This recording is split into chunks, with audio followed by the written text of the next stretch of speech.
என்ன பண்ணிட்டு இருக்கீங்க? உன்னை ரொம்ப நேரமா கூப்பிட்டுட்டு இருக்கேன். சாரிமா, பாட்டு கேட்டுட்டு இருந்தேன், அதான் நீங்க கூப்பிட்டது கேட்கல. மா, நான் அன்னைக்கு உங்களை ஒரு கேள்வி கேட்டனே, ஞாபகம் இருக்கா? ஞாபகம் இருக்கு குட்டிமா.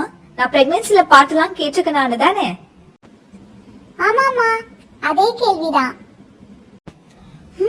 நிறைய கேட்டிருக்கேன். என் டாக்டர் எனக்கு சொன்னதை ஷேர் பண்றேன். 4 மாசத்துக்கு அப்புறம் உள்ள வளர அந்த பாப்பாக்கு ஆடிட்டரி சிஸ்டம்னு சொல்லக்கூடிய செவி வழி அமைப்பு டெவலப் ஆக ஆரம்பிக்குமா. 6 மாசம் வரும் பொழுது முதல்ல அது மிதமான சத்தத்துக்கு ரெஸ்பாண்ட் பண்ணுமா.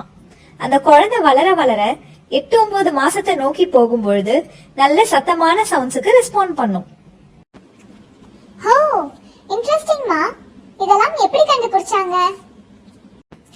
ஆய்வுகள் பண்ணும் பொழுது பல ஃப்ரீக்வன்சில சவுண்ட்ஸ் கொடுத்திருக்காங்க. அப்ப என்ன தெரிஞ்சதுன்னா, அந்த சத்தத்துக்கு ஏற்ப வளரும் குழந்தையோட இதய துடிப்பும் அந்த குழந்தையோட அசைவும் மாறுபட்டிருக்கு. ஓஹோ, பாருங்களே, இவ்வளவு விஷயம் இருக்கு இதுல. ஆமா கிரிட், இந்த மாதிரி இசையை கேட்கும் பொழுது உள்ள வளரும் குழந்தையோட புத்தி கூர்மை, கவனிக்கும் ஆற்றல், மூட், ஆடிட்டரி பெர்செப்ஷன் சொல்லக்கூடிய செவிப்புலன் உணர்தல் எல்லாம் டெவலப் ஆகும்னு ஆய்வுகள் சொல்லுது. வாவ்மா, நம்ம ஹாபீஸ்ல இவ்வளவு நல்ல விஷயங்கள் எல்லாம் இருக்கு. சூப்பர்மா, ஒரு வித்தியாசமான இன்ஃபர்மேஷன் கொடுத்திருக்கீங்க.